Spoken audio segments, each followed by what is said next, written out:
The Louie T Network is powered by MusicHead University. MusicHeads, classes in session. Turn me up. Enroll on YouTube now. Link is in the description. Who else could it be but me, your man, Louie T? Welcome to the Command Post Live. You know what it is. Post up. Take command. I, of course, am your Commander-in-Chief, Louie T. Thank you for joining me. Hope your Memorial Day weekend was fantastic. Mine was outstanding. May have some details on that on the podcast tomorrow, but tonight we'll keep it strictly business, talking Commanders football. Lots to get to. A number of topics have surfaced, rumors, just a couple of things to throw around. But I want to start with some house cleaning. So let's get right to it tonight. And we're going to start off with some big news. You knew it was coming here, sooner rather than later. They get everybody back in the building here for phase 3, which is really the biggest portion, along with the mandatory minis that will be coming in June. So it's only right now that you're actually going to get on the field. You're actually going to be doing, drills and competition that involves some light physical contact, not much. There's no pads, as we all know.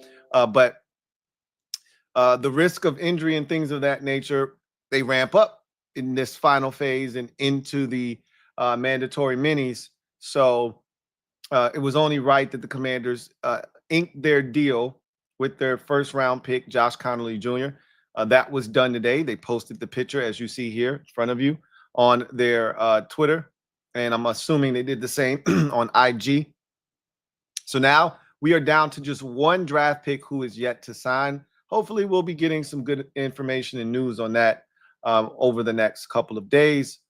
Trey Amos, the second-round pick corner out of Ole Miss, is the only Commanders draft pick from this 2025 class to have yet to sign.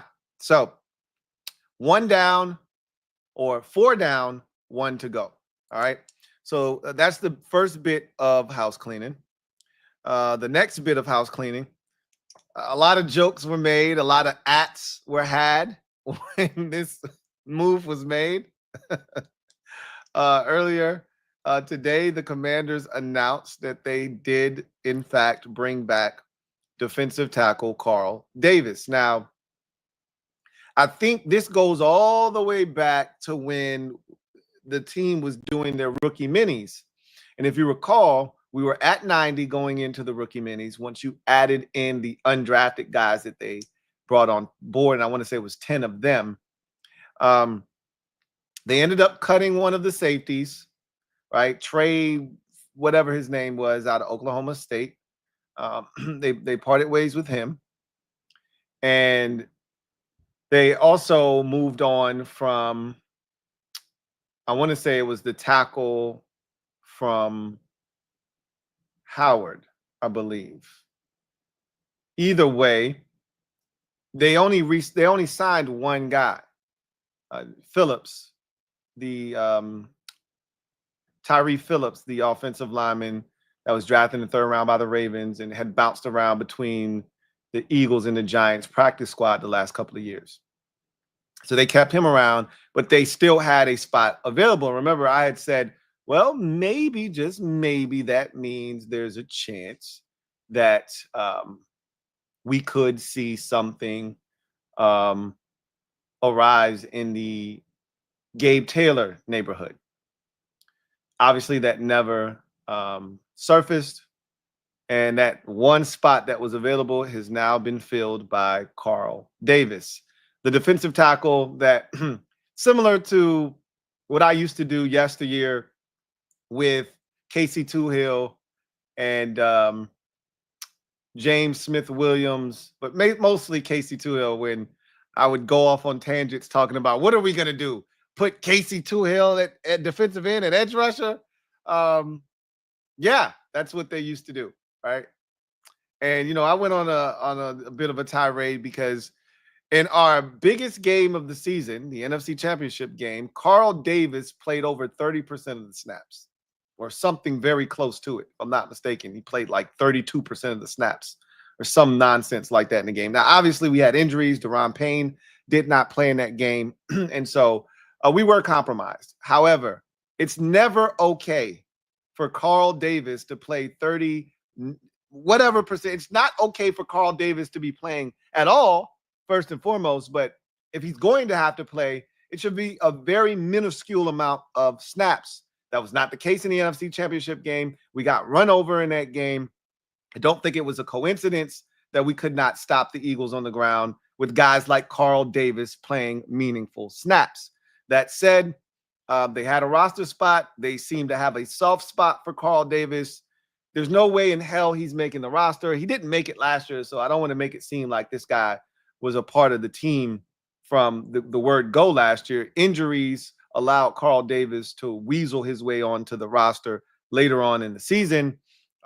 He'll be around on the practice squad because clearly they like this guy, but the depth on the defensive line, as long as we stay healthy and nobody retires on us over the next, 4 months, I feel pretty confident that we won't be seeing very much of Carl Davis this time around. But just like Michael Dieter, his ass is back. And so got to deal with that shit at least over the summer. But I'm not tripping because, like I said, unlike Michael Dieter, who actually did make the team last year and had to play a bunch, Carl Davis would not be making this team, but he is back in the fold. So I guess welcome back to Carl Davis. Next bit of housekeeping. Little rumor action surrounding the Commanders. Again, I don't know how much of this has been substantiated. I wouldn't run too far with this one.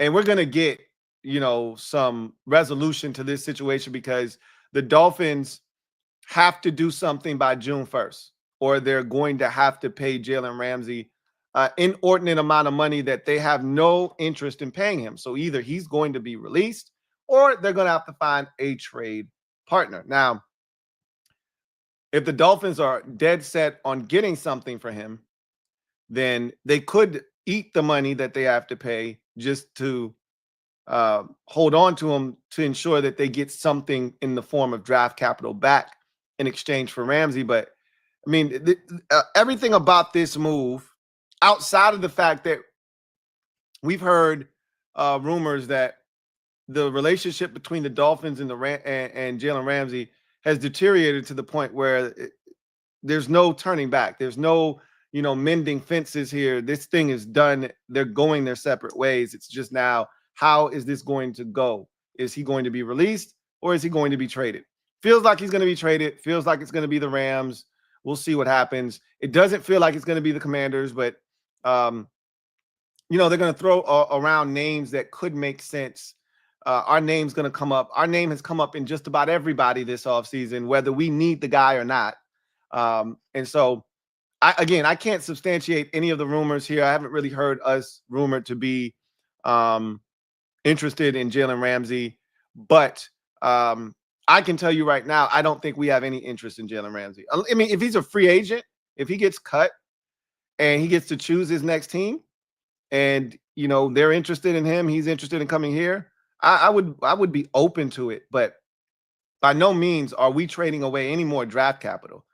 We've made all the moves that we're going to make from a trade standpoint. No more draft capital is being given up to enhance this team. Our roster is what it is.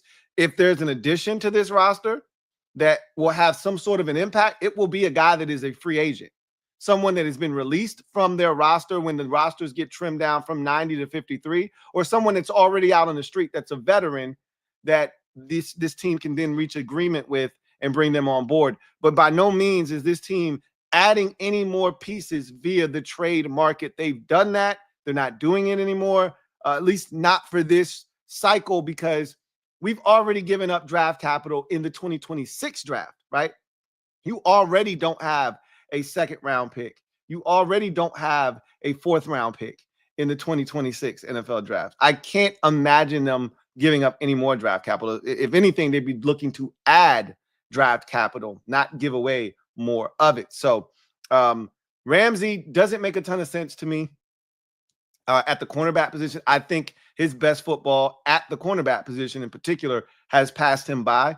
I do not think he is an elite corner any longer. We've heard rumblings about him potentially moving to safety. I don't think he has come to grips with that being his reality quite yet. Maybe in a year or two, he'll be more receptive to maybe playing the safety position, but I'm guessing he probably still sees himself and views himself as one of the best corners in football. I do not see that as the case anymore. And so I am not interested in Jalen Ramsey. I really am not. Like, I like the young guys that we have. I like Marshawn Lattimore. I like what we're able to put out on the field right now. And I want to see these young guys get clocked, and I want to see how all of this looks. And I just don't think a guy like Ramsey really helps you.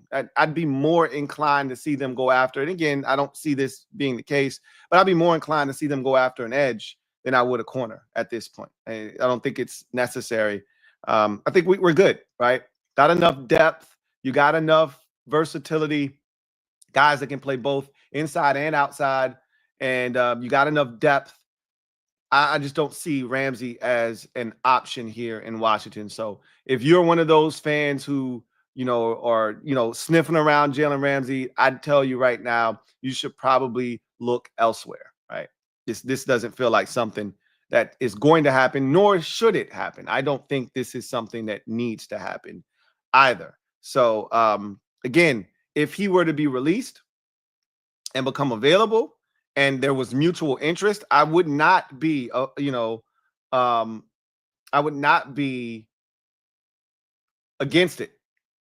But trading any asset for him at this point, I don't even care if it's a 6th round pick.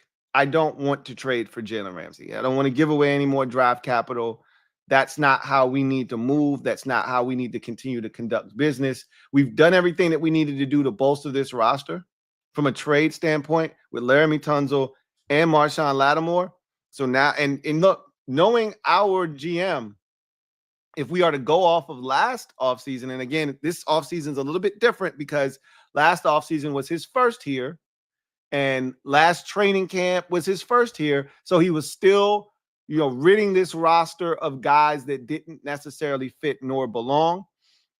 We're a lot further along in year 2 of that process. So more of his guys, the guys that he sees as fits here, even if it's short term, are already on the roster. So I don't anticipate any trades. But remember, we were very active trading away guys and acquiring draft capital last training camp, whether it was Jahan Dotson or it was Captain Insano John Ridgeway. We traded away guys and picked up draft picks last offseason. So I'm not saying that isn't going to happen this offseason, but it's a lot less likely. But I can't see any picks leaving this organization. They're done with that portion of the trade market. Now, them moving on from a guy or two and picking up some draft capital well within reason. Again, I don't see that happening. I think they've got guys here that they believe fit the Commander standard. Last year, that was not the case. There were guys that they thought would be better served being elsewhere. Don't know if that'll be the case this year. I don't see that being the case this year. So there's that. And then this is an order of business that's not necessarily Commanders related, but it could have been us, right? And this is the reason why I told you I didn't want to go near this guy with a 10-foot pole. You couldn't have paid me. You couldn't have paid me to want to sign and endorse a signing of Joey Bosa. The guy is a walking injury risk, right? And we were tied to Joey Bosa. Remember, John Keim told us this team was very, very interested in Joey Bosa and wanted to sign Joey Bosa, and he chose Buffalo. And thank you. I'm so glad that he did. I'll just say that. So this is from Ian Rappaport today. Bills coach Sean McDermott tells reporters that newly signed edge Joey Bosa pulled his calf and will more than likely be sidelined until training camp. The rest of this tweet is irrelevant because we don't care about James Cook seeking a new deal and not being at camp right now. That's their issue to figure out. I'm just talking about Joey Bosa in particular. That could have been us. You know how pissed off we would have all been if we would have signed, because he's not going to play more than 8 games this year. You know that, right? Like, they'll be lucky if they get 9 or 10 games out of Joey Bosa this year. And if they get 10 or 11 games out of him, 3 or 4 of them, he'll be playing on one leg, or he'll be like 60 to 70% of himself, but he's giving it a go because he's already missed 6 or 7 games and he doesn't want to continue to miss games. He's not going to be healthy. He's never healthy. And it was crazy because when I saw this tweet, one of my guys that's a Chargers fan, shout out to my guy Craig, he tweeted out a meme, or a GIF actually, of Bill Murray in Groundhog's Day. And it said, yes, indeed, in fact, it is Groundhog's Day again, right? And Chargers fans have seen this more than their fair share of times. And I wanted no parts of Joey Bosa. And this is exactly why. We haven't even gotten out of the first wave of OTAs. We haven't even gotten the mandatory minis yet. This man can't even stay healthy. Jeez Louise. So glad that we were able to dodge that bullet, because this team was definitely interested in Joey Bosa. We had the 7th best. Remember, I used to talk about the odds we had to sign guys. We had the 7th best odds to add Joey Bosa this offseason. So glad that he did not end up here. So, let's talk about the preseason schedule. So, let me add that up here real quick, because I don't think I have it, but I can add it. So the actual preseason schedule. So we knew the opponents. We did not actually know. We did not actually know when we were going to play said opponents, but we did know that we were going to play certain teams. Well, the schedule was officially released today. And here's what it looks like. So, excuse me. So, as you can see, for the, I want to say, I don't know if we had a primetime preseason game last year. I know the year with Sam Howell, we had a preseason primetime game. I do remember us being on against the Ravens that year. We really hyped that thing up because they had the win streak. We snapped it.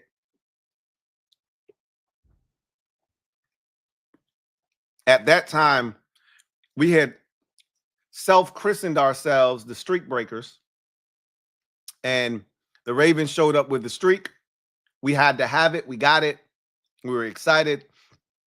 I don't know if I've ever seen a fan base. Boy, we were pathetic. I don't know if and I was a part of that. I can't single myself out, separate myself from you guys on that one, because I was hyping up Sam Howell at that time. So anything that he was a part of that was positive, I was hyping it up. But we were really way too excited. Remember Joey Slye going over and MF in the Ravens bench because he hit the game-winning kick in a preseason game? Oh, my God, we were pathetic.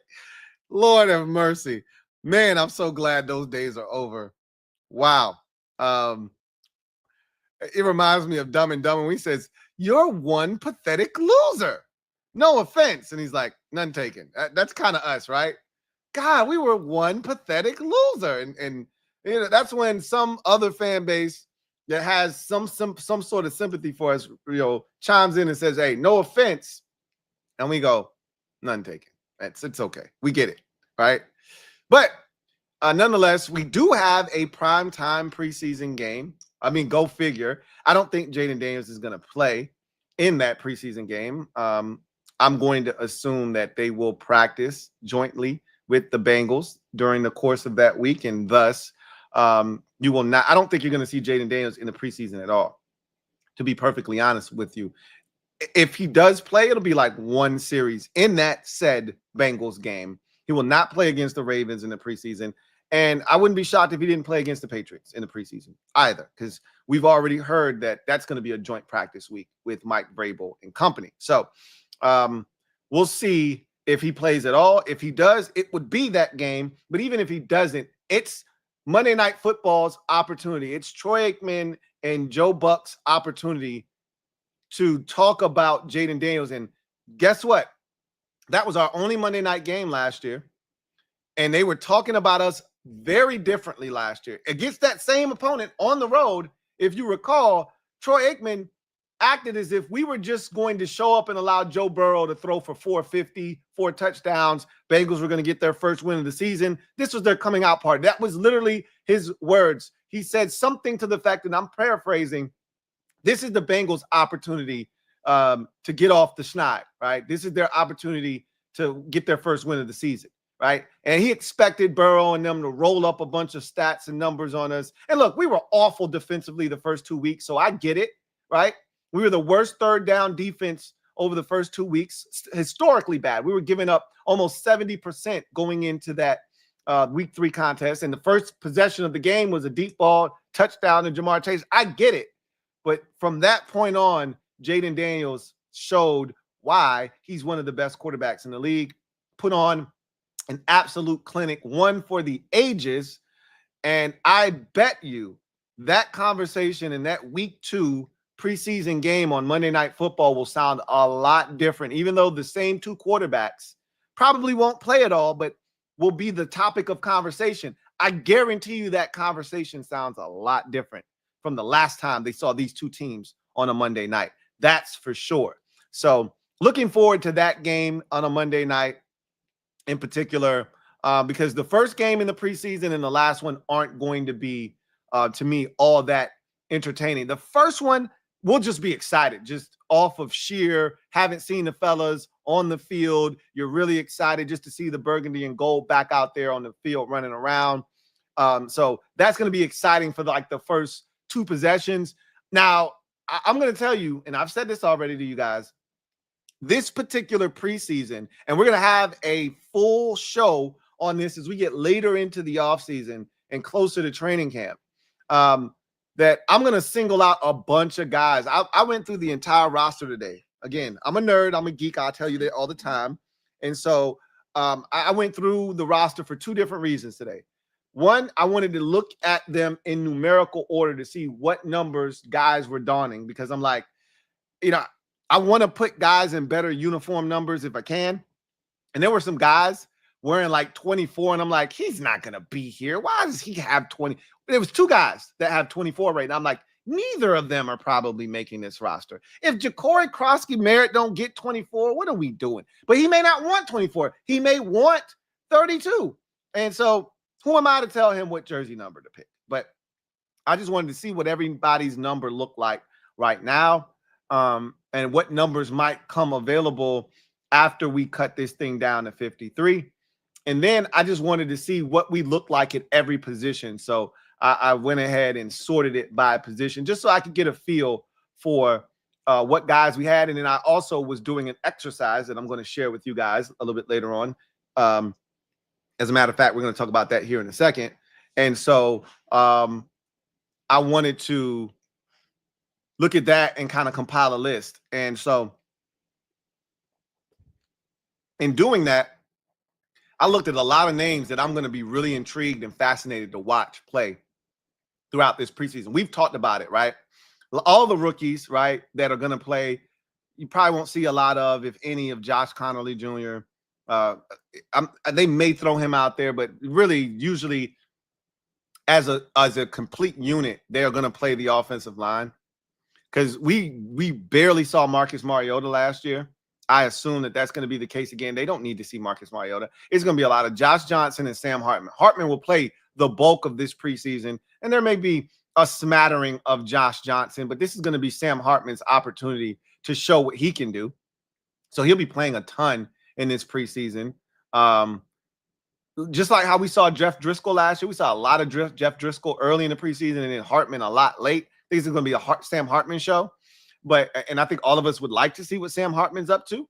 But, obviously Ja'Cory Krosky-Merritt is going to play. in this preseason. I think you are going to see the 4th-round pick rookie Jalen Lane out there. You're definitely going to see a ton of Kane Madrano. You're going to see a lot of those rookies from last year's draft class that are now second-year guys. I think you're going to see Ben Sinnott play quite a bit. You're going to see Luke McCaffrey play quite a bit early. I don't know if you'll see him late in the preseason, but early in the preseason, that Patriots game and a lot of that Bengals game, he'll be out there. I don't think you'll see him much of, if any, in the Ravens game, but you'll see a ton of Dominique Hampton. He'll be featured in all of these preseason games. You'll see a ton of Jordan McGee in the first 2 preseason games. I don't know if you'll see him in the third one. But Javonte Jean-Baptiste, I would imagine you'd see him in the first 2 preseason games in particular. You may even see a ton of him in the third one. So you're going to see a lot of those second-year guys, right? And then you get all of those undrafted guys that they brought on board this year. Some of the guys that they brought on last year as undrafteds that you can't forget about will be on display as well. So there are quite a few guys that I'll be highlighting as we get closer to training camp as guys that I want to see in the preseason. So this is going to be one of the more interesting preseasons, and not just because I'm intrigued by the young guys just in general, but even further that, hey, some of these guys may actually have to help us. We think that we have a chance to do something special this year. And if that is in fact the case, we might end up counting on 1 or 2 of these young guys that we didn't expect to have to count on. That's just the way the NFL goes. It's a war of attrition, right? It's not a sprint. It's a marathon. And sometimes, like, I don't think we expected Javonte Jean-Baptiste to have to play as much as he played last year. I know I didn't. I can't speak for you guys. I didn't expect him to play. Hell, I didn't even expect him to make the roster, okay? And then, when I realized, like, all of these draft picks are making the roster. They turned the entire roster over. All of them are making it, including the 7th rounders. I'm like, okay, he's making the roster. He ain't playing, though. But he got his only sack of the season last year in week 3 against those same Bengals on a Monday night. So he was playing early and he was playing often. So you just never know who's going to have to step in, who's going to have to, fill some shoes, and who we're going to have to rely on throughout the course of the season. It's going to be interesting to see some of these guys. We didn't think Tyler Owens was going to, first of all, make the roster. Look, I'll say that I didn't expect him to. Some of you, thought he was going to make the roster. I'm damn sure, and I don't think there were many of you who thought that Colston Yankoff was going to make this roster, right? So you never know who it's going to be. You never knew who that guy's going to be. So preseason should be fun. Now we know the games. That Ravens game was one of the ones where we didn't actually know when it was going to be played. Like, we didn't know we were playing on a Monday night, and then it's a quick turnaround. You're playing on a Saturday. I believe that's a Friday, excuse me. So you're playing on a Monday. 19th is Tuesday. Wednesday is the 20th. Thursday is the 21st. So it's a Saturday, which I was like, that'd be too quick of a turnaround if you had them play on a Friday. It's a Saturday. That Ravens game is. So it's a Saturday night or Saturday afternoon, excuse me. And then the Monday night game, there's 10 days between the Monday night game and the first game of the preseason. So that first game of the preseason, if I had to guess, is probably a Thursday night game. Let me check the calendar. I can check right now. We don't have to guess. We can just check. That first game is a Friday, actually. So it's a Friday for the first game, Friday evening, 7:30 on the road, our only road preseason game. Then that not the Monday upcoming after that, but the following Monday, the 18th, so 10 days later, we then take on the Cincinnati Bengals on a Monday night at home. And then we follow that up 5 days later against the Ravens to round out the preseason on the 23rd. You get that full week off after that. And you get the Thursday night kickoff, Eagles and Cowboys on the 4th. And then we're off and running on the 7th of September against the New York Giants at home. So that's the preseason schedule. And be interesting to see if we see any of the starters defensively, offensively at any point. I think you're more inclined to see the defense get out there for a possession or two than you are the offense. It would not shock me if they threw the offense out there for one possession against Cincinnati. But again, assuming that there are going to be joint practices had for all three of these opponents, because I know we've heard that Vrabel is very interested in having a joint practice. I expect that to happen when we go up to Foxborough.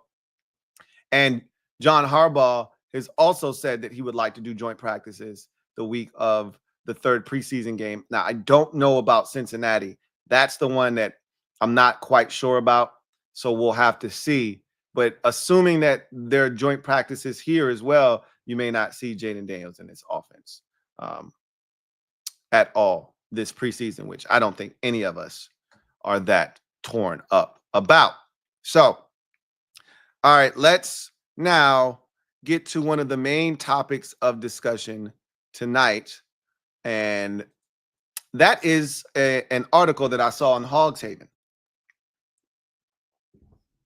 So I told you there are going to be you're going to see a lot of these types of conversations, articles being written. And, as we try to fill the space between now and the start of training camp.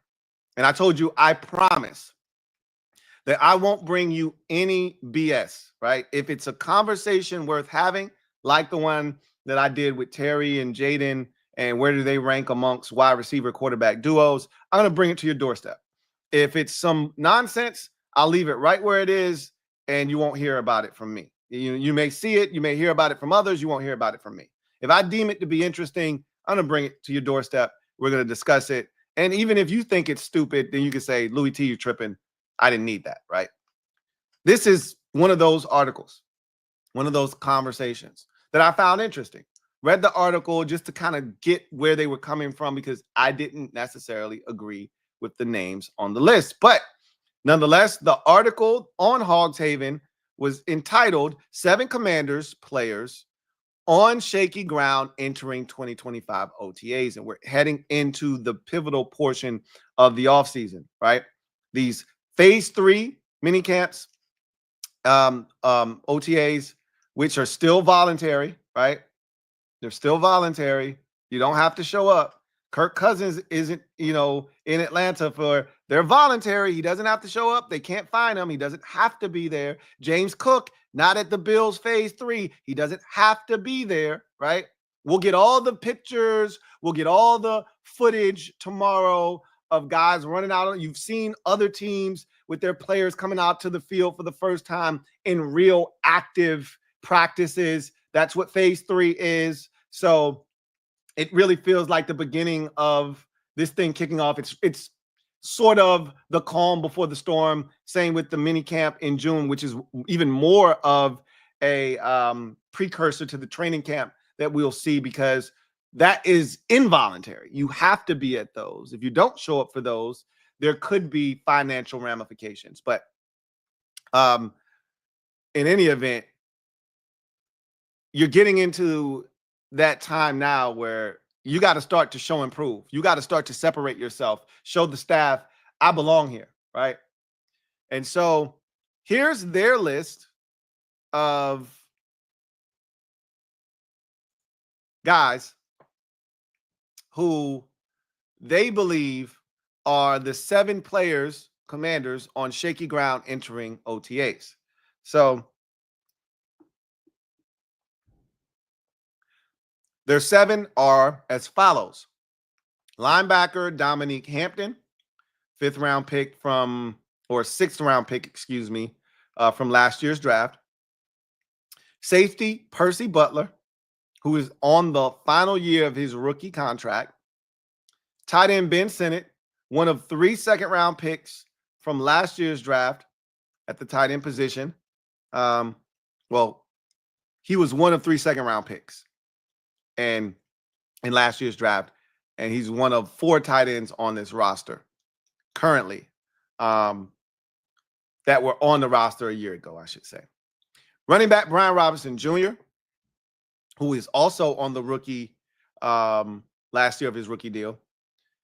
Offensive lineman Andrew Wiley, who had a restructured final year of his 3-year contract that he signed. He's going into the final year of that deal. They gave him a little bit more upfront money. Offensive lineman Nick Allegretti. And Wiley, they brought down his base by giving him some incentives, and then he can also reach certain incentives if he were to, play a certain amount of snaps, et cetera, et cetera. Nick Allegretti, who also started for this team last year, and I believe is in year 2. I think he signed a 3-year deal as well. So I think he's in year 2. Last year was his first year here. And then Luke McCaffrey, one of 2 third-round selections from last year's draft as one of the wide receivers. So this list of guys on shaky ground, I don't agree with this list at all, right? I'll talk more about the first 2 guys in a second, but tight end Ben Sinnott and wide receiver Luke McCaffrey, like, this article, when you read it, the way they framed it, it was like they weren't just talking about like on shaky ground as far as making the roster per se, but it was more of needing to show improve, needing to establish yourself and show your usefulness. Like, what value do you add to the roster per se? And in certain instances, like Andrew Wiley, Nick Allegretti, and even Brian Robinson Jr., probably to a lesser extent, guys that were starters a year ago who could have their jobs taken. Their jobs are in jeopardy as we speak with other guys that have been brought in. When I hear of a title like this, 7 Commanders players on shaky ground entering 2025 OTAs, I'm thinking about roster bubble guys. I'm thinking about guys that were on this roster a year ago, who are in jeopardy of having their roster spots taken from them by someone that they either brought in here this offseason via free agency, via the draft, or of the undrafted free agent variety, right?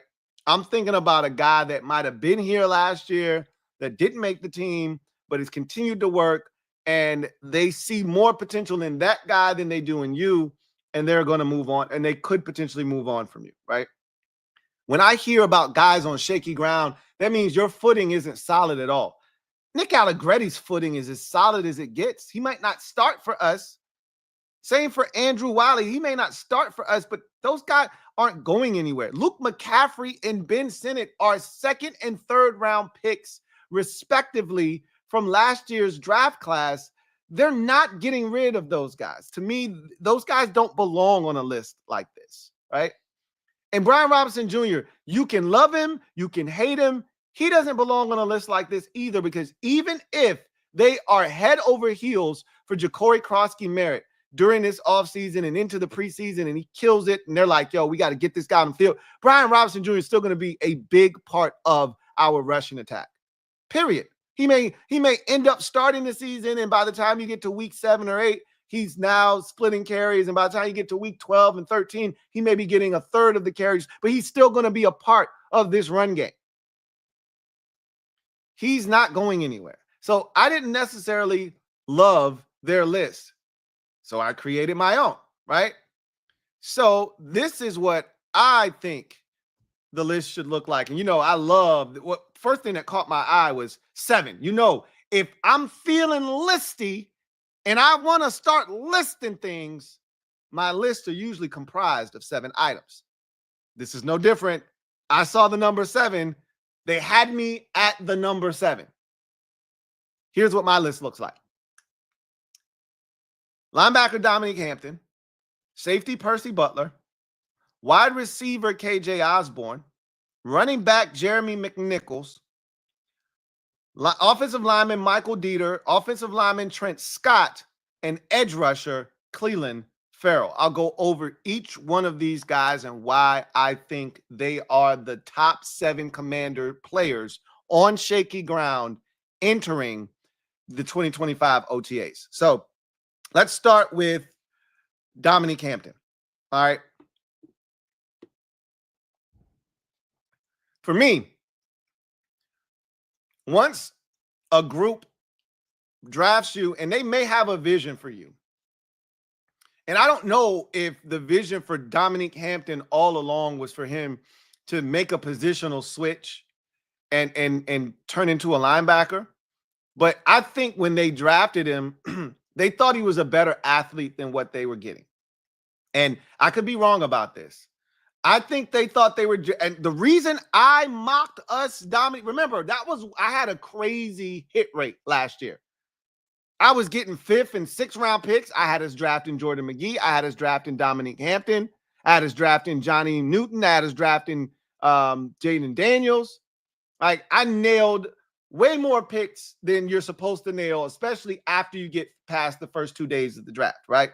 The reason I could identify Dominique Hampton as a guy that they might be interested in is because he looked like a Jeremy Chin clone, right? So my thought process was they were going to groom him to take Jeremy Chin's place. Exactly what happened. Chin was going to be here, a 1-year rental. They were going to get the most out of him and then let him walk because they had no intentions of paying him what he was going to ultimately command on the free agent market. And then this is when you would insert Dominique Hampton. 1 year under his belt, learning from Jeremy Chin. Now he should be ready to step in.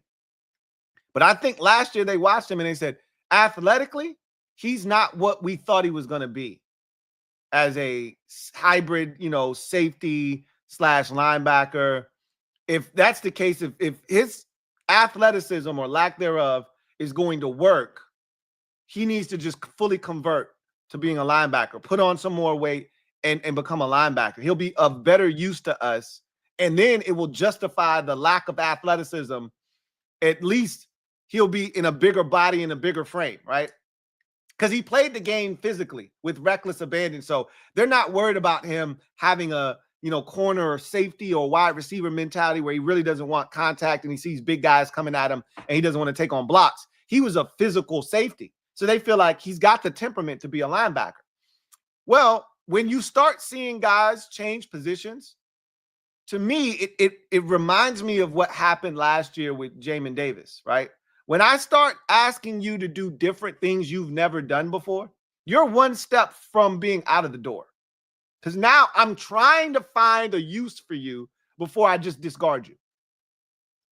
Now, again, they could have seen him as a linebacker the entire time, and this was always the plan.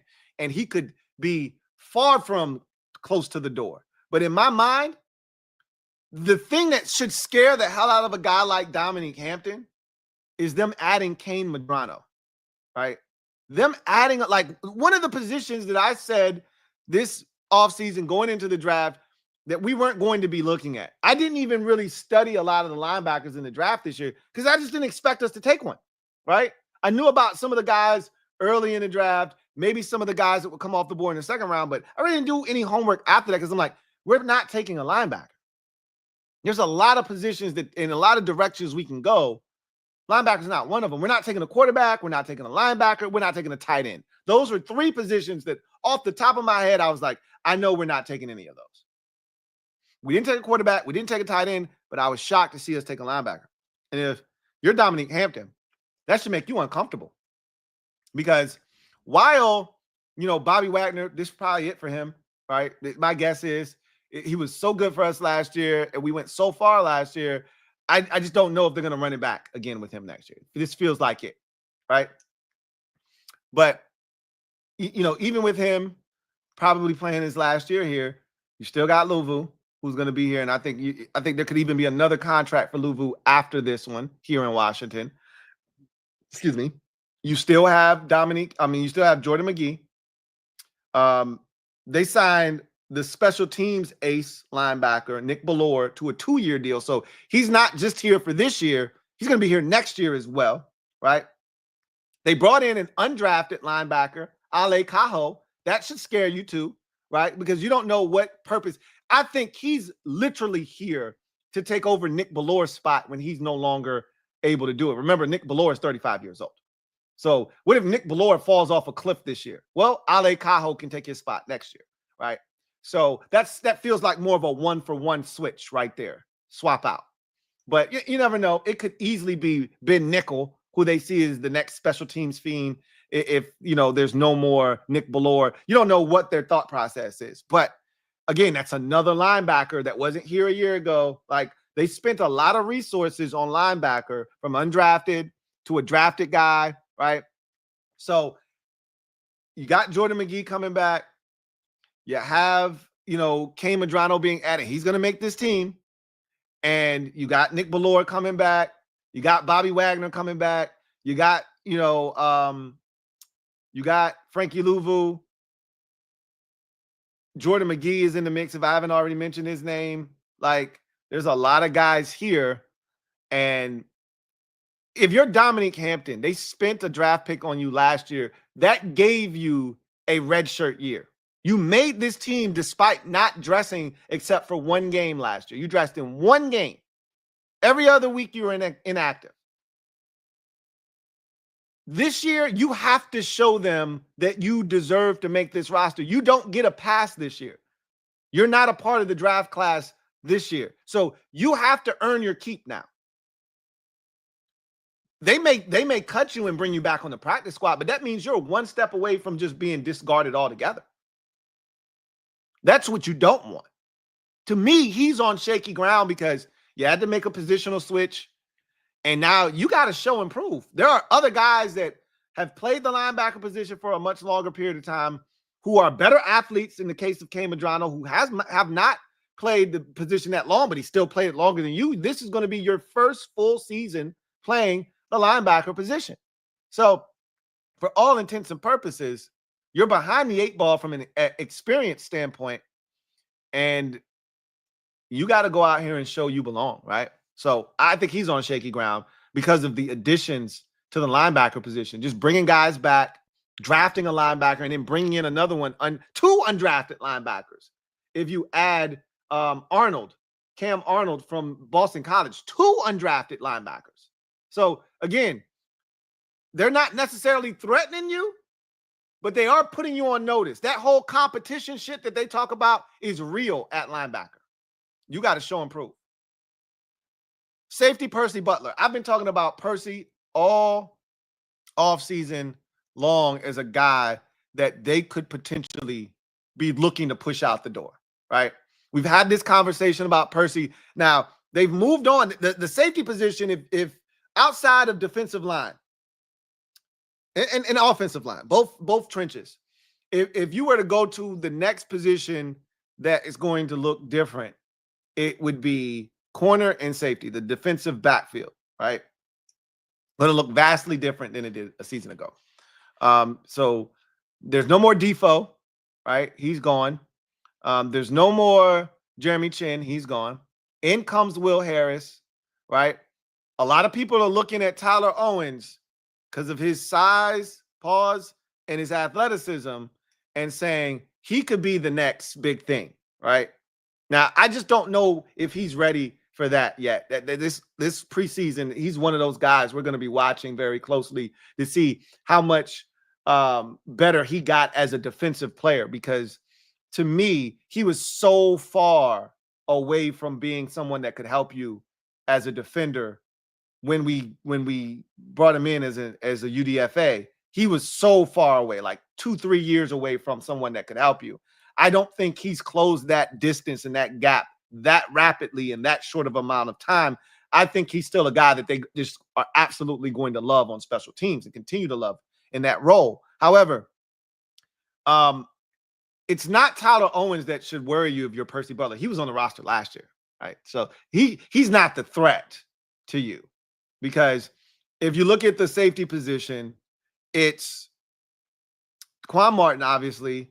It's Will Harris. Those two are definitely on this roster. Harris signed a 2-year deal. Quan Martin is a guy that they love on his rookie contract that right now is in line to get an extension when that contract runs out. I think they really love him as a guy that caps the defense, gets guys on the ground, caps off runs, is where he's supposed to be when he's supposed to be there.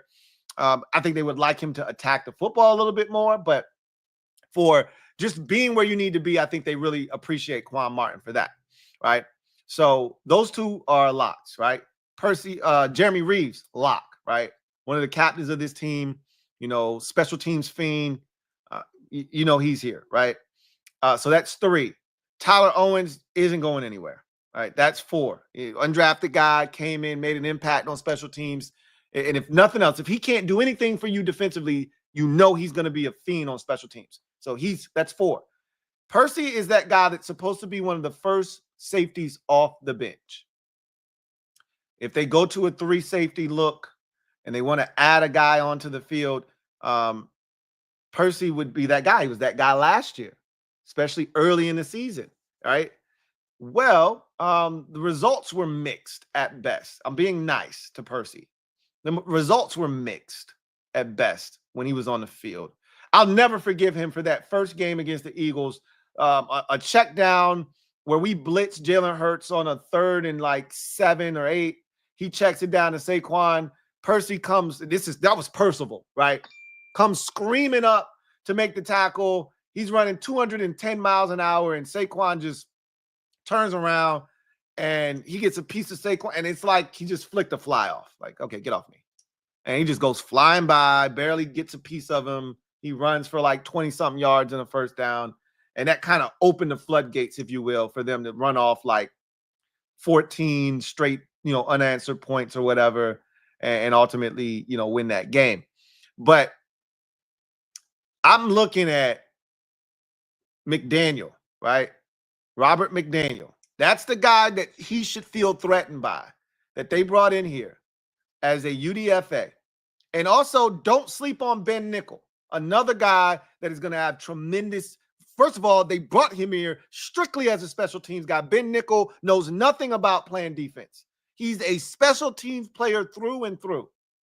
And if it comes down to, because Percy has been a special teams fiend at times as well, right? He's a guy that can get down there, down the football, all that good stuff, make tackles on special teams. That's probably part of the reason why he's here, because his role on defense isn't great enough to keep him here solely, strictly off of that alone. He's got to help on special teams, and Percy Butler can't.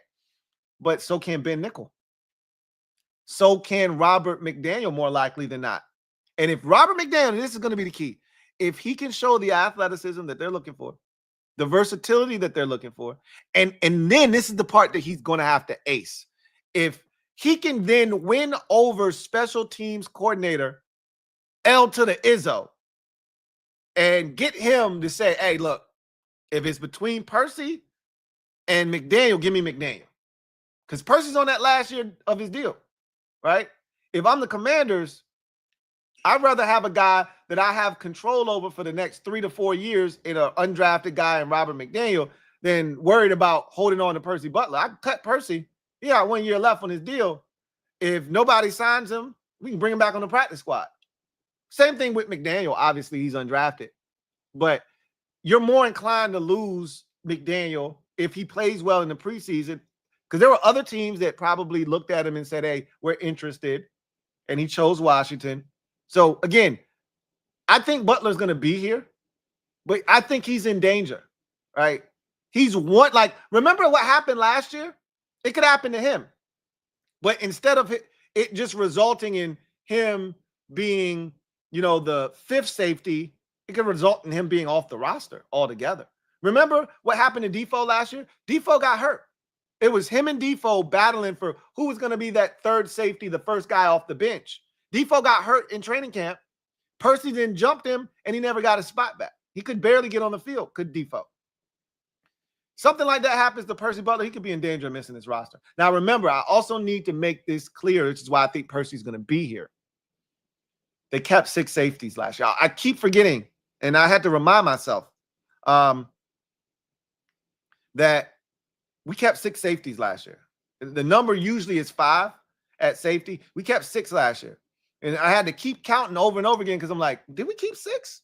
Yeah, we kept 6. It was Quan Martin, Jeremy Chin, Jeremy Reeves, Tyler Owens, Percy Butler, and Defoe. We kept 6 safeties last year. Owens was the surprise at that position and pushed it to 6. So they could do that again. They could keep 6 again. But if we think they're going to keep 4 running backs, we're going to have that conversation here in a second. They're going to keep 4 running backs. They got to trim off fat somewhere. It's got to come from somewhere. I don't see them reducing the tight end number from 4 to 3. I don't see them reducing other numbers. it could easily be. We could even see the linebacker number go up by 1. They're going to have to trim off some fat somewhere. It feels like it's going to be safety this year. I'm not saying it's going to be Percy Butler, but he'd be the guy. He'd be the guy. Next one up, KJ Osborne. So this one's pretty simple, self-explanatory. There's a conversation right now between 7 or 6 receivers. If they keep 7, then KJ is going to be here comfortably. Because if we count up the receivers right now, there's Terry, there's Debo, there's Luke, there's Jalen Lane. Those 4 are locks. You might as well throw Noah Brown in there as the 5th lock at the receiver position. And then we think that there's 2 receivers, Osborne and there's Osborne and Michael Gallup fighting for 1 spot. That's what it feels like, right? So that would be 6. They could keep 7. I just doesn't feel like 7 is reasonable. Receivers doesn't feel like it's reasonable. 6 is the number. So here's the thing. KJ Osborne is behind the 8 ball simply because Luke McCaffrey and Jalen Lane are 2 draft picks. Each of the last 2 seasons, those guys are going to get every opportunity to prove that they belong on this roster.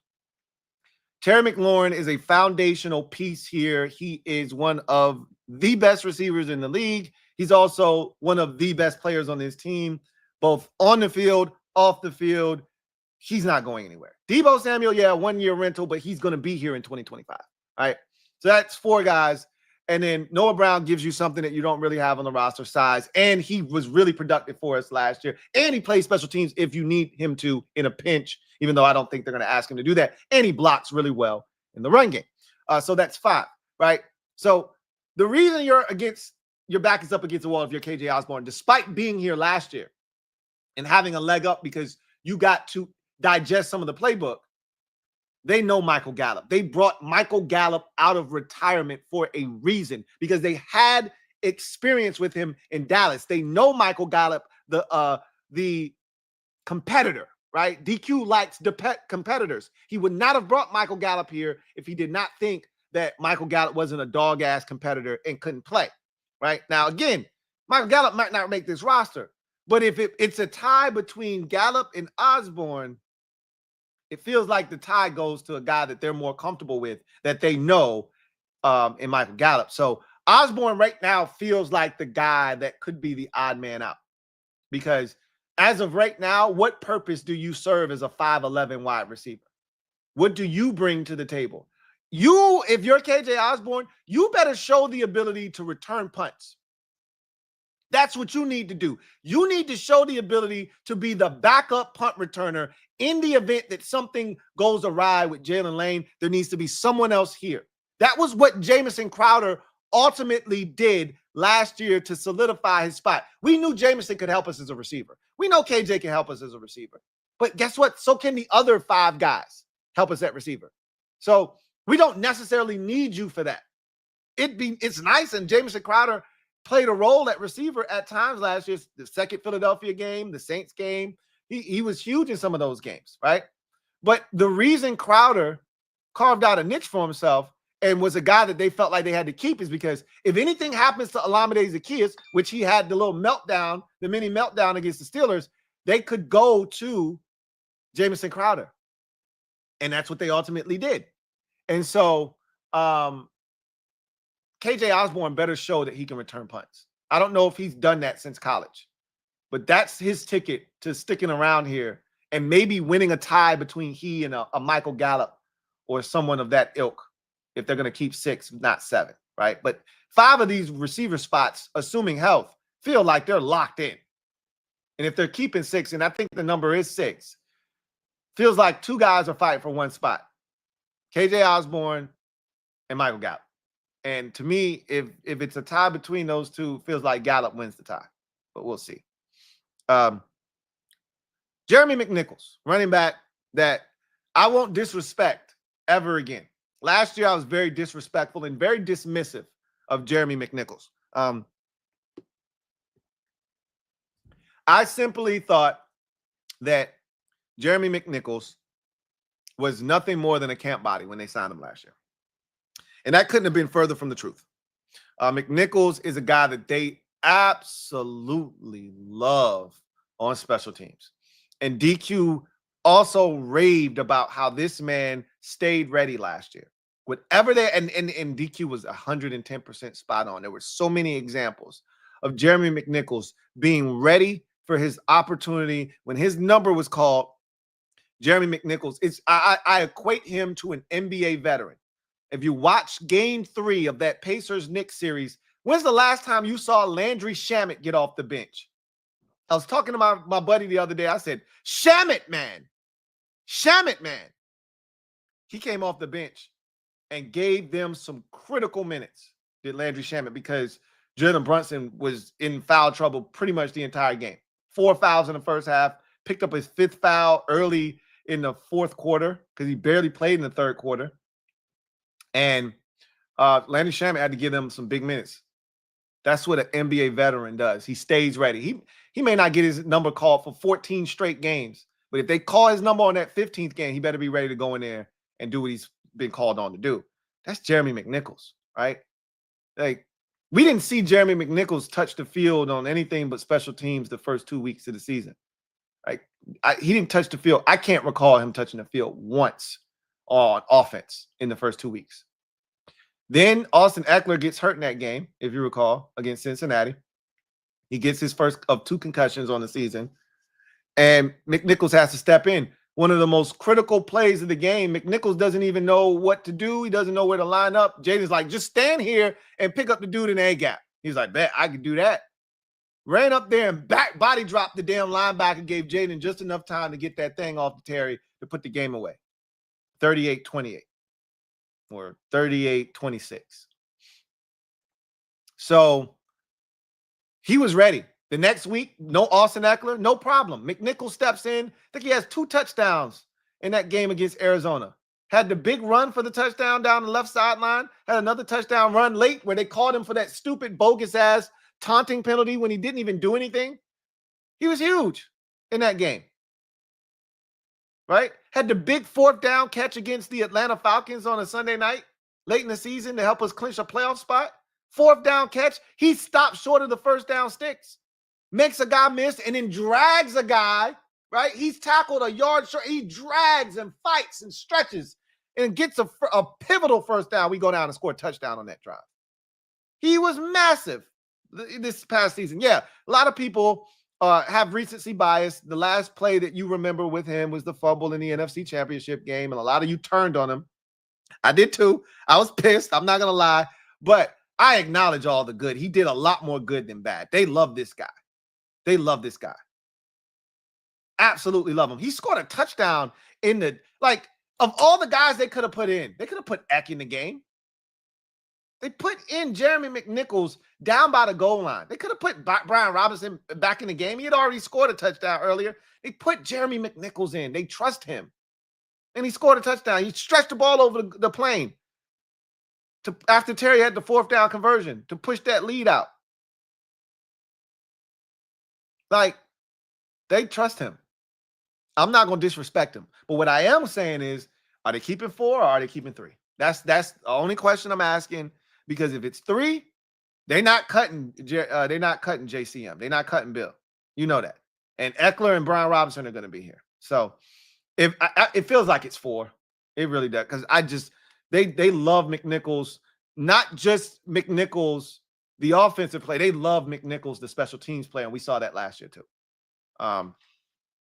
So I don't think he's going to be left off this roster. But again, if it becomes a numbers game and they start trying to trim off fat somewhere, I can see it being running back. Instead of keeping 4, they keep 3, which is what they did last year.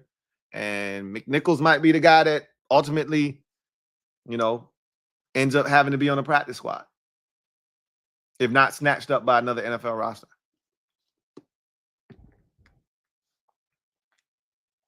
The next guy on this list, he's the offensive version of Carl Davis and Michael Dieter, where I'm just like, we can do so much better than this. Why is he even here? But clearly, they respect what Michael Dieter was able to do for them last year. And he stepped in and gave us solid snaps. I don't even want to sell it and say he gave us quality snaps. He was a body out there, right? I'll never let him live down. Thank you for making me right, man. I love you. I ain't gonna never let him live that down. But look, he was a part of the run last year. And if you were a part of the run last year, you got my respect. I don't gotta love you, but I ain't gotta love your game. But you were part of what we did last year. I got love for you. So the skinny of this situation is the reason I don't like their list is our offensive line got better this year because we bolstered the offensive starting five up front. And in doing that, your depth now improves dramatically. Wiley and Allegretti, theoretically speaking, are a part of that depth being increased and better. The floor is higher with your depth because of what you've done to the starting group. Andrew Wiley and Nick Allegretti are assets. Whether you know this or not, Andrew Wiley did not give up a sack the entire year last season. Statistically speaking, he gave up pressures, but the Andrew Wiley we saw in year one versus the Andrew Wiley we saw last year, night and day difference. Much better player last year. That said, he has a purpose here. There's Wiley. Allegretti did nothing wrong. You just want better. But again, Allegretti would make a mean and a fantastic interior depth offensive lineman, right? He could probably play all three positions in a pinch. He could probably play center too. And I know he's done that in Kansas City. And I'm pretty sure he could do it here if he needed to. But I trust him at both guard spots. Michael Dieter, I don't trust at all. Not at guard, not at center. And now with the addition of all these guys on the offensive line, and here's another name, Nate Herbig, that can also play center and can play both guard spots. Michael Dieter feels like a luxury we don't need. A guy that is really strictly just a center. I shudder to think that if Michael Dieter ever had to play guard, that we'd be able to survive up front. Especially if you're playing against a team like Tampa or a team like Philadelphia. We would get our asses reamed, if he's playing guard for us. At least at center, he can get some help from a guard. If he's playing guard and the center goes and helps the other guard and he's one-on-one, we saw what Kalijah Cansey did to us in the playoffs last year. Could you imagine if that's Michael Dieter? Could you imagine what Jalen Carter would do to Michael Dieter? Hell, a Cuomo or whatever the dude name is that they got from Texas that played really well last year, who's going to probably step into the offensive or the starting lineup at defensive tackle opposite of Jalen Carter. He'd eat his lunch. I don't need to see Michael Dieter on the field in any capacity. I don't need to see Michael Dieter on this roster. With the additions that we've made up front to give us better depth and adding Nate Herbig, to me, Michael Dieter, again, seems like a guy that you could do without. He seems like he's on shaky ground. Now, they may see him as the best veteran option as a backup, a strictly center backup to Tyler Biadasz. And they might not be wrong. They might not be wrong. But I'm pretty sure Nate Herbig can play center too. I don't know how well. But if it's close, get Michael Dieter's ass the hell out of here. If it's close, get him out of here. Right? He feels like he's on shaky ground just because of the upgrade and the upgrades that have been made to the offensive line. I could say the same thing for the next guy, Trent Scott, who carved out a niche for himself here last year. And this is why I think he's still going to be here when it's all said and done. Unlike Michael Dieter, who I could easily see not being here, just straight off. Like Michael Dieter could be on our practice squad if nobody else picks him up. But just off the strength of all of the work that we've done to the offensive line, adding a guy in the draft, and this is where Trent Scott, you just look at him and go, uh-oh. You not only did you bring in Laramie Tunsil via trade, you then drafted and doubled down on tackle JCJ, right? So you doubled down on tackle, which then takes a guy like Andrew Wiley and makes him a backup tackle. He could also, double as an interior offensive lineman, and I think he's going to compete for that right guard position until Sam Cosmi's ready to go. But it pushes back Wiley to potentially a swing tackle. They also brought in Foster Sorrell. Remember that, right? Who also is already ingrained in this league as a swing tackle. I don't trust Wiley on the left side at all, right? Neither do you. Okay. But you do trust Andrew Wiley enough at right tackle. I feel the same way about Trent Scott. I trust Trent Scott at right tackle, I guess. I trust Wiley way more at right tackle. I don't trust either of them at left tackle. And if something were to go down, I don't think you put Trent Scott at tackle. I think you start shuffling around pieces. Nick Allegretti comes off the bench. Brandon Coleman goes out to left tackle. You keep Josh Connerly right where he is at right tackle. And that's how you patchwork the offensive line and keep it intact the best you can. But I don't think that involves Trent Scott anymore, because you've gotten so deep on the offensive line, specifically at tackle. Trent Scott feels like a guy that doesn't have to be here. Now, I will say this, Trent Scott carved out a niche for himself that may put him in a position where he can do some things that you can't ask other guys to do. Athletically, he showed the ability to go catch a pass last year when we went to those jumbo sets where we put an extra tight end on the field, but it really was Trent Scott. He excelled at that. And I'm not sure you can ask other guys to do that necessarily. Maybe Andrew Wiley could do that, right? If he's not, playing guard or he's not starting at one of the tackle spots. Maybe you can ask Andrew Wiley to do that. But Trent Scott carved out a niche for himself. But when you look at the depth at tackle now, all of a sudden, Trent Scott seems very expendable.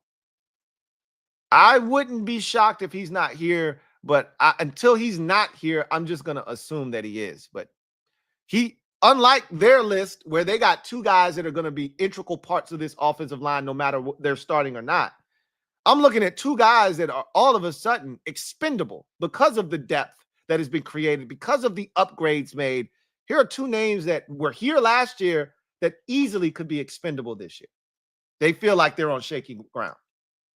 And then lastly, Cleveland Farrell, a guy that I wanted no parts of having back here. I'm not going to say that.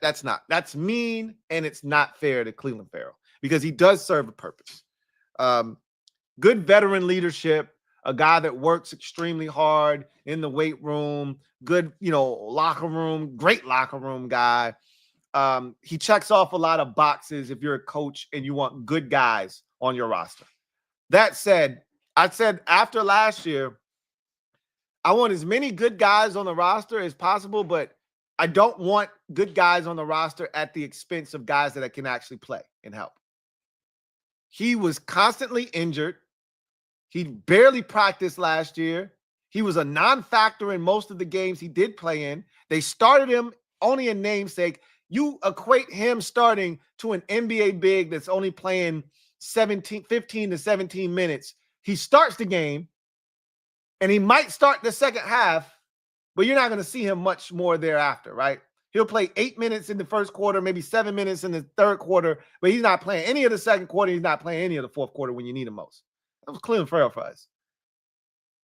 Cleveland Farrell would play 15, 20% of the snaps. You wouldn't even know he was out there half the damn time. So I look at Clee, and he gutted it out last year. He was dealing with injuries, but we did so much to this defensive group up front. And there's so many pieces that we're not even sure how they're going to be utilized, right? I.e. Javon Kinlaw. We don't know if they view him as an edge, as a defensive end, or if he's a defensive tackle. I think he's a hybrid. I think he's going to play both. I think they see him more as a defensive tackle than they do a defensive end. But again, how do they view him, right? How about a guy like Norrell Pollard, who was here as an undrafted guy that I think they like, that's 260 pounds? Like, where does he fit into the equation if he gets an opportunity this year? Don't know, right? All right, we all know about Javonte John Baptiste. We all know about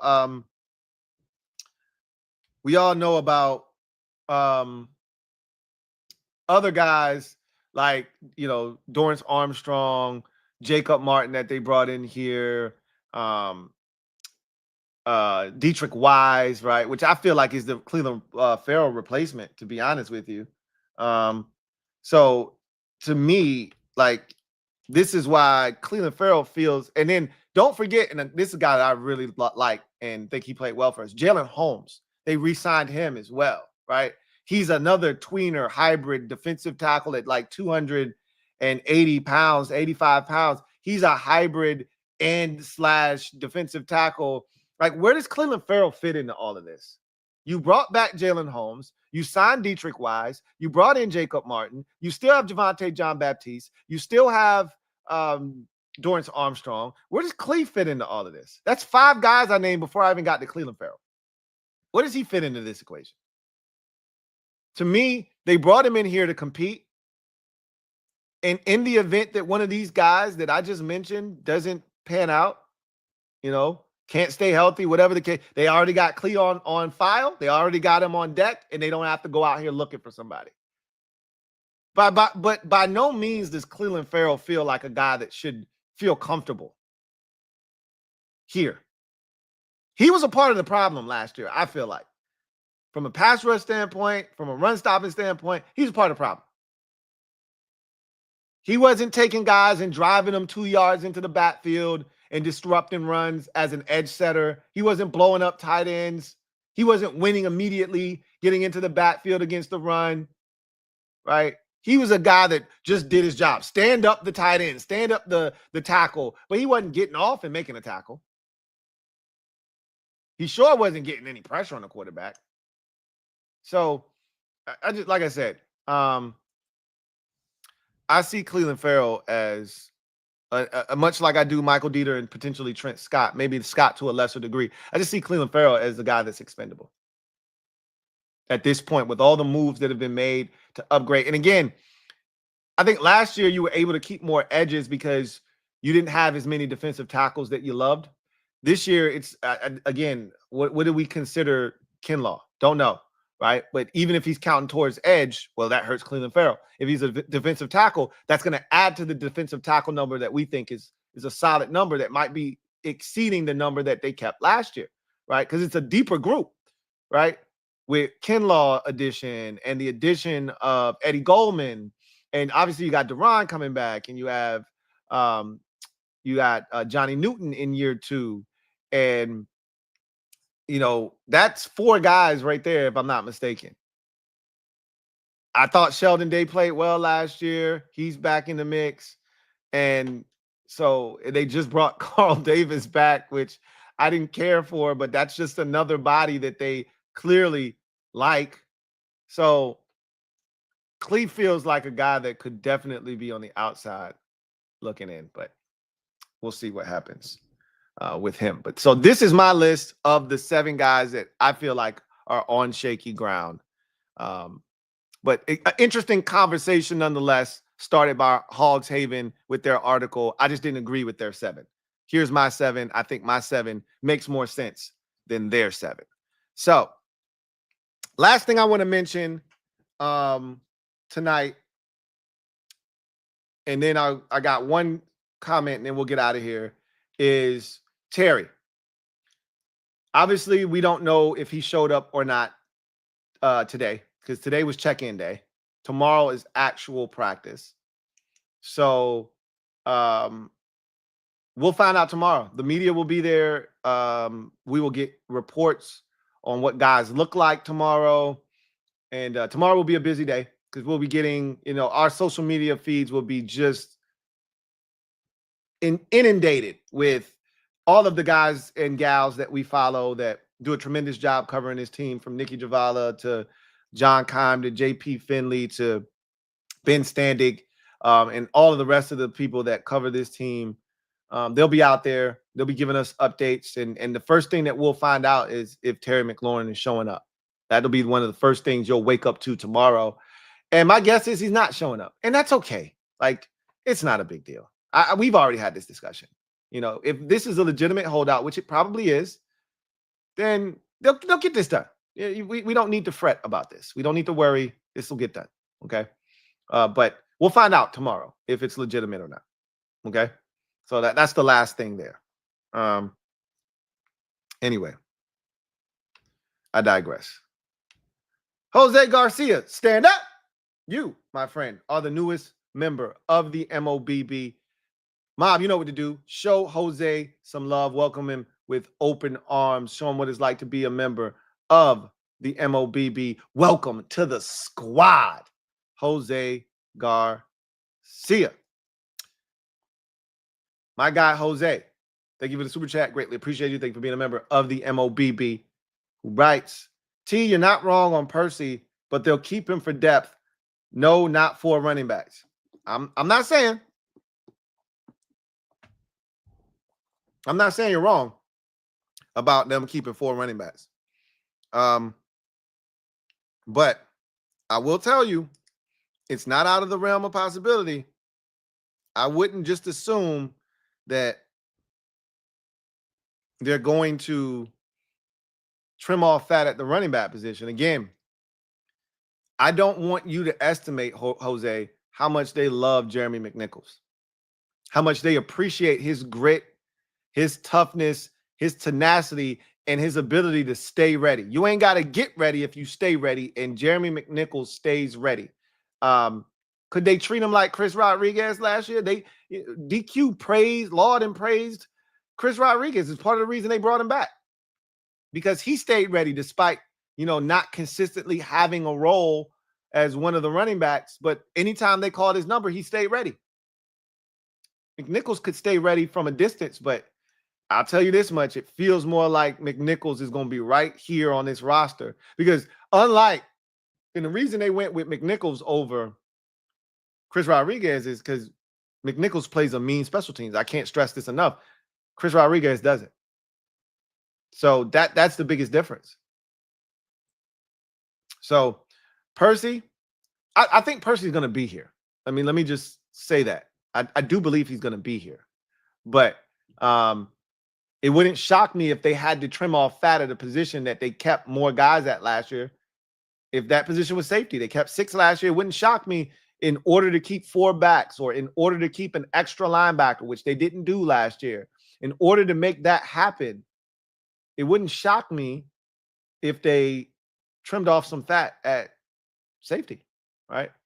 Gotta do it somewhere.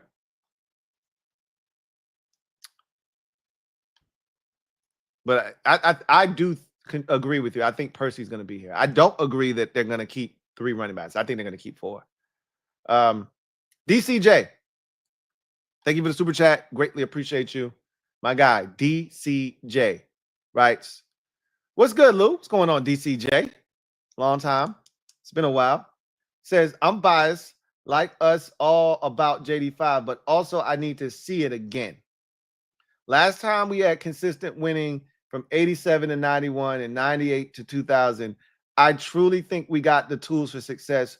Only need a legit punt returner. You're not wrong. I told you, and I said this very definitively. I said the last piece of my PTSD that is still hanging on by a thread, but it's hanging on. I wanted to shed it this year. I want it gone, never to look back again. And if I can get rid of that one particular piece of PTSD, I'll be free. My shackles will be completely released, and I can just go be a fan and not look over my shoulder waiting for something bad to happen. That last piece of PTSD is the ability to handle success and do it again, just like you brought up.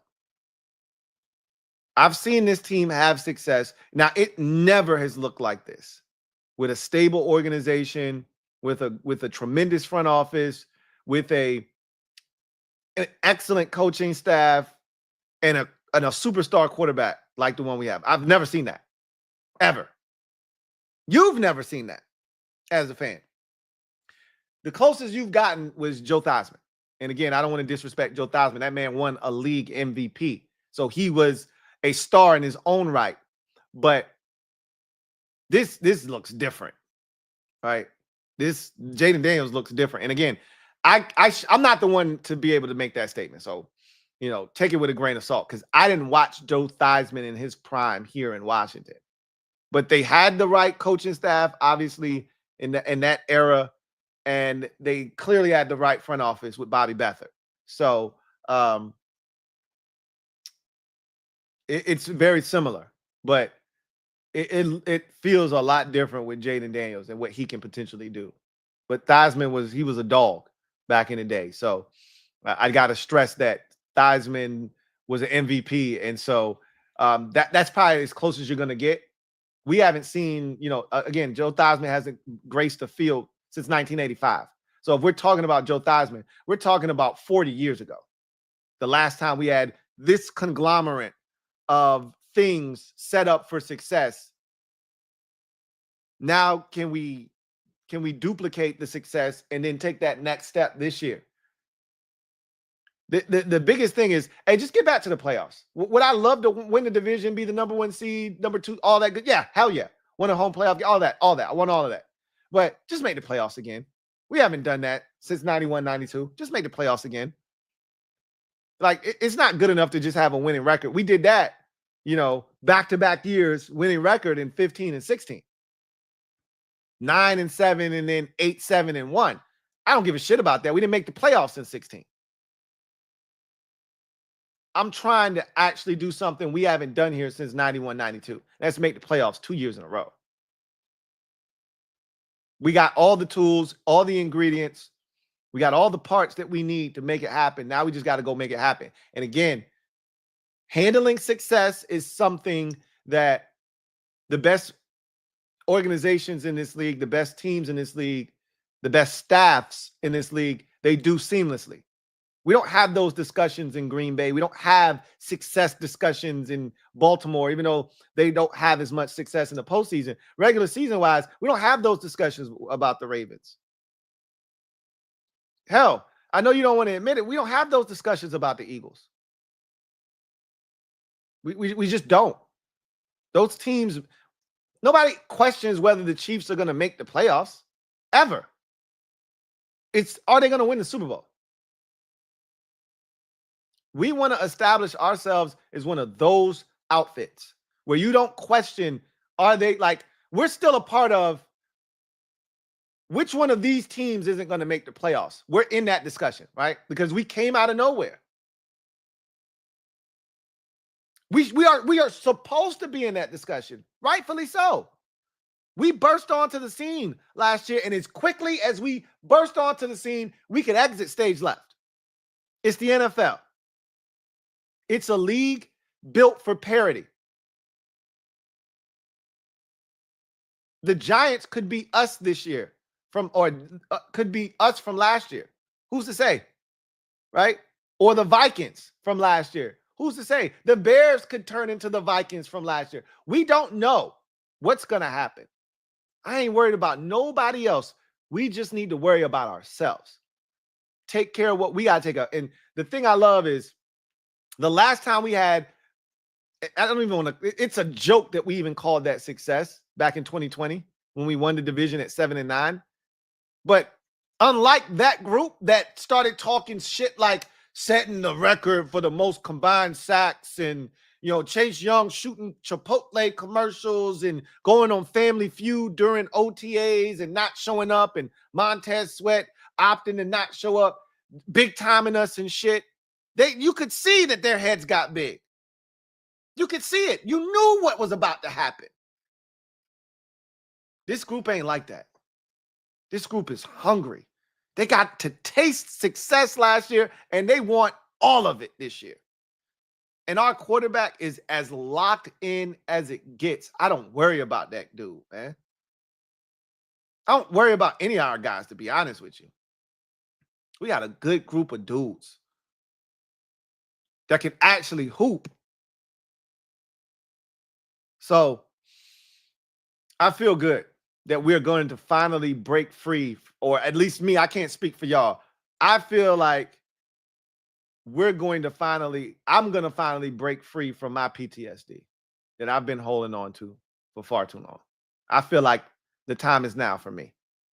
I hope I'm right, because that's the only thing that I'm still holding on to. Last year, I shed a lot of shit, man. A lot of dead weight, man. A lot of trauma. Last year was therapeutic for me in so many ways. I sat down with that 2024 Washington Commanders counselor, and boy, we made some breakthroughs last year. We made some breakthroughs. But it's this one thing that 2024 couldn't help me with. Started it. 2025 got to finish it, though.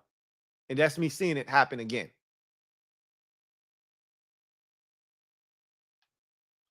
DCJ, thank you for the super chat. Greatly appreciate you. Double up. Thank you for doubling up. My guy, DCJ, writes, my bad, Lou. PR meaning pass rusher. Oh, you never see PR used for pass rusher. That's punt returner, dude. Don't throw me a curveball like that. DCJ, that's why you laughing. That's why you say LOL. Just say edge, bro. Just say edge. All right. Just put edge next time. Don't do me like that. No, yeah, we definitely need an edge. But as we talked about, I talked about this in the video last weekend. Meet the pass rush. I really expect this to be a pass rush by committee. That's what I anticipate this being. Nope, we do not have the dominant edge rusher. Newsflash, neither do the Philadelphia Eagles. Right? Neither do the Philadelphia Eagles. They did it as a committee. We had more sacks than them. I think a lot of people don't realize that because they were so much more disruptive up front than we were. But we had more sacks than they did last year during the regular season. Right? The difference is when they needed their guys to step up the most, they did. Right? And I don't want to shit on our guys because when we needed the rush to step up against Detroit, they did. Right? Like, you don't force that fumble against Jared Goff.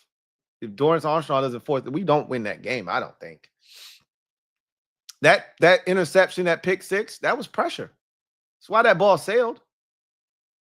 There's a little bit of pressure on his lap. Like I said, it's going to be pressure by committee, I believe. But we are looking for that one guy that can change the game as an edge rusher. Can't get everything, and I always tell y'all, you can't fix everything in one offseason. That we'll kick that can down the road. That'll be something that we look to address next offseason. I'm hoping. Let's hope that nothing else springs up as a need. And again, I'm all for them taking the best player available on their board. And if next year it's not an edge rusher in the first round, we don't have currently a second round pick, and it ain't one in the third round. Hey, do what you got to do. I ain't tripping. What I don't want is for you to reach and draft a Fedarian Mathis because we need an edge rusher. That's what I don't want you to do. What I don't want you to do is reach and draft a Jamin Davis because we need an edge rusher.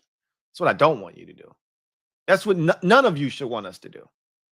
You should want them to take the best player available, and even if it doesn't sync up with a dire need, you should still feel really good that they went out and got the best player on their boards and made our team better, because that's what good teams do. That's what good teams do. Shadow Striker 789, thank you for the super chat. Greatly appreciate you. Thank you for being a member of the MOBB. Shadow Striker 789 writes, Jalen Carter versus Michael Dieter going to be like Hulk grabbing Loki and slamming him over his head on repeat in the Avengers. Pretty much. Like, why would you even want to see that? Right? Like, who wants to see Michael Dieter being put in that type of predicament? I mean, we saw it in the Saints game last year when he had to play, and we made the Saints defensive line look like the damn 85 Bears. You would have thought they were the 2000 Ravens or some shit. I mean, damn. Are you kidding me right now? They were pushing our offensive line back 2 yards in the backfield collectively as a unit, and it started up front with Dieter as just getting bullied. I definitely don't want to see Michael Dieter at guard. Center, you can get away with. I don't love it. You can get away with it, though. We got away with it against Atlanta. You know, you got away with it against the Saints. You can get away with it if you have to, but that's not a practice that you want to make a habit of. That's how you get yourself in trouble.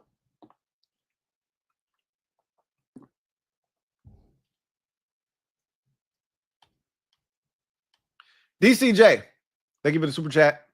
Greatly appreciate you.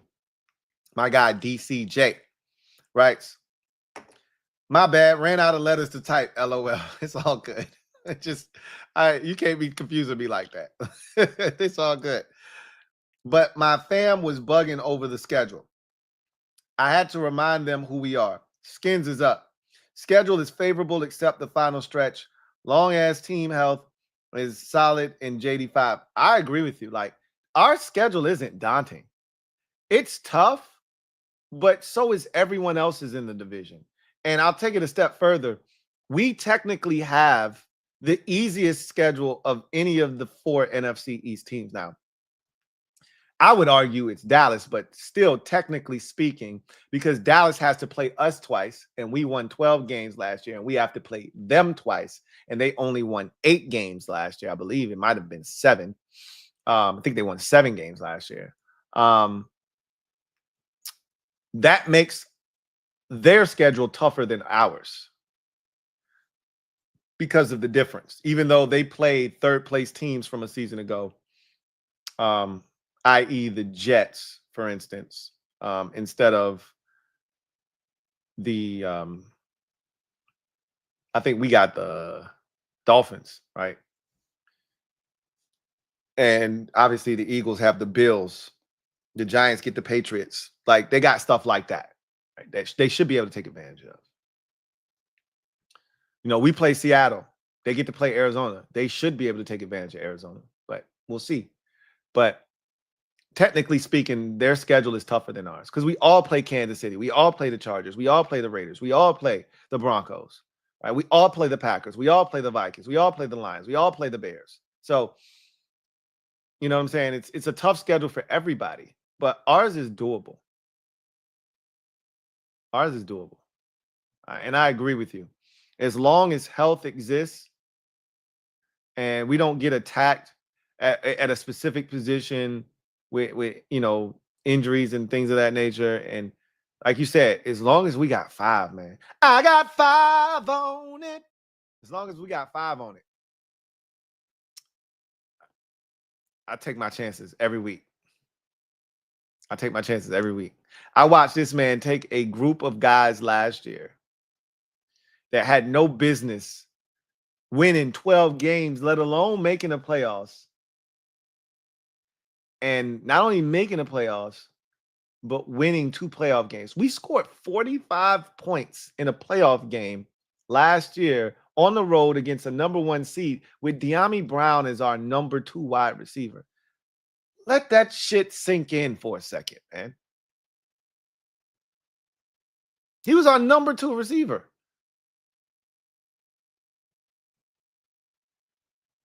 Yeah, we got one of them ones, man. So if 5 is healthy, we got a shot, man. We got a shot. Every week, we got a shot. Anyhow, I digress. That was the last super chat, which means my time is up. That's going to do it for me, your man Louie T, here on this installment of the Command Post Live. You know what it is. Post up. Take command. I look forward to chopping it up with you throughout the course of the week. So let me, this is an abbreviated week, obviously, with Monday being a Memorial Day. So here's how the rest of the week is supposed to go if something changes. I will let you know. But tomorrow night, NFC East Super Friends, 8:30 p.m. If I'm not mistaken, over on the NFC East Super Friends channel. So me and the fellas should be linking up there on Wednesday night. Thursday night, Commanders Kings live over on the Commanders Kings channel. So that will be, now we haven't locked down a time yet. My guess is somewhere in that 8:30, 8:45 range. But that should be on Thursday night. So be on the lookout for both of those as we continue to close out the month of May with a bang. So tomorrow night, Super Friends, NFC East Super Friends. Thursday night, Commanders Kings. And that'll put a nice, pretty bow on the week. But I'll obviously be chiming in throughout the course of the week because we're going to get, phase 3 of OTAs, probably have our, resolution to the Terry situation in terms of is he or isn't he. We'll get updates. We'll see guys out there, and we'll hear some things, and we'll have some things to discuss. So probably hear from me tomorrow. If not tomorrow, definitely Thursday for sure. So that is where we are. DCJ, thank you for the super chat. Greatly appreciate you. DCJ writes, the O-line wall skins throwing at teams this year plus JD5. That gives so many fans confidence. I know my guy Derek B, shout out to my guy Derek B. He's elated about the offensive line, right? Because here's the thing I think all of us feel confident about, and I can't speak for any of you out there. I'll just speak for myself. When Jaden Daniels has time, he's unstoppable. Period. And in the games that he struggled last year, he was under duress. The games he was inaccurate, even when he had time, is because he got pressured earlier in the game. The Steelers game, the Cowboys games, the first and last Eagles games, even though I thought he played exceptionally well given the circumstances, he still was under duress, right? So when he's had time, he's been surgical with that bitch. So you put that kind of line in front of him, potentially. And, I think about all of the times that we had to chip. You would send, you would take both guys in the slot, whether it was Luke McCaffrey on one side and a tight end on the other side, whether it was Zach Ertz or John Bay, and you would chip on the way out, right? Now those guys got to take longer to get into their pass routes. Or you would take Eckler out of the backfield on one side, and you would take, a slot receiver or tight end on the other side, and they would chip on the way out. You may still have to do that in certain instances, but the thought process is you don't have to do that anymore. That receiver can just get into his route. That tight end can just go get into his route. That running back can go get into his route. So I just love what we've done. I think that is the best way to build around your young franchise quarterback, is to put a wall in front of him. Well, if he's as good as we say he is, which we know he is, because we saw it last year with our own eyes, he'll take whatever talent you give it and upgrade it. At some point, you just want to put, ballers and dogs all around him, which they've tried to do by adding Deebo Samuel, right? And adding Jalen Lane. And they're hoping Luke McCaffrey comes along, and they're hoping Ben Sinnott comes along. But he's going to make guys better. We watched him do it with De'Ami Brown and Olamide Zaccheaus and Noah Brown last year. We know he's going to take guys and elevate their game. So we're not worried about that. What he can't do is block for himself. That's what he can't do. Now he doesn't have to do that anymore. Or at least have to be his own blocker by making guys miss and extending plays and, creating more time for himself to throw the football. He shouldn't have to do that as often anymore. guys are going to get beat. It's a part of the game. You're not going to have a guy that bats 1,000 as an offensive lineman, but we should have guys that, for the most part, are keeping him upright and protected and keeping the pocket nice and clean around him on a consistent basis. So there's that. Anyway, I digress. That's going to do it for me, your man, Louie T. On the Command Post Live. I look forward to chopping it up with you tomorrow. We're going to get updates from all of the different beat reporters. We'll get, sights and sounds from phase 3 of OTAs. We'll find out if Terry is, in fact, holding out or not. Among other topics, you'll get to see Jaden throw it around a little bit tomorrow. You'll see some of the rookies out there running around for the first time. It should be fun. Looking forward to it. NFC Super Friends tomorrow night, 8:30 over on the NFC East Super Friends channel. Commanders Kings, Thursday night on the Commanders Kings channel. That's what it looks like for the rest of this week. Anyhow, I digress. You guys get out of here. Watch the remainder of Knicks Pacers. It's been a thrilling series. This game feels like it's going to fall in line with that. Last time I checked, it was a 5-point game in the third quarter. It is now a 12-point lead. I think the Knicks are going to make it interesting, but I told anybody that would listen that the Knicks were going to win game 3 because the Pacers had lost every game 3 of every series in this postseason, but then they've bounced back to win the next 2 games and finish teams off. They did it against the Bucks in the first series. They did it against the Cavs, and I think they're going to do it to the Knicks. And I think OKC is going to do the same thing. And I told everybody, I said, both teams win in 5. If the Pacers win tonight, I feel just about 100% sure that that's going to take place. Felt like this was the game, and I'm actually interested to see if my guy played because and Neesmith played, and he's actually playing well. That was their only hope, is that ankle that he rolled was going to keep him out because he's been the primary defender on Jalen Brunson, and he made things tough on him. And he's also shot the ball very well. But he's playing through that ankle injury, and he's playing well. So looks like the Pacers are going to take care of business tonight. I think the Knicks are going to make this thing competitive before they bow out in game 4. But I got the Pacers winning this thing in 5, and I got OKC. Who would have ever thought the Thunder versus the Pacers? That doesn't sound like a series that's going to do great numbers, but it may be an entertaining series. But this feels like Pacers, or this feels like Spurs and Pistons when those 2 teams went to the finals, and it was like, ugh, that's nasty. I mean, remember I think we had a final in one of those games like in the 60s, right? I mean, it was as grotesque as it got. Those 2 teams run up and down, score a bunch of points. It's not going to be as nasty to the eyes. Like the aesthetics of that series was disgusting. That's not this. But OKC and the Pacers, not 2 teams you would have expected. Maybe OKC, but definitely not playing the Pacers. So anyway, I digress. That's more of a conversation tomorrow on the podcast to have, but I digress. Jose Garcia says, T, what's the Super Friends? You've never watched the NFC East Super Friends?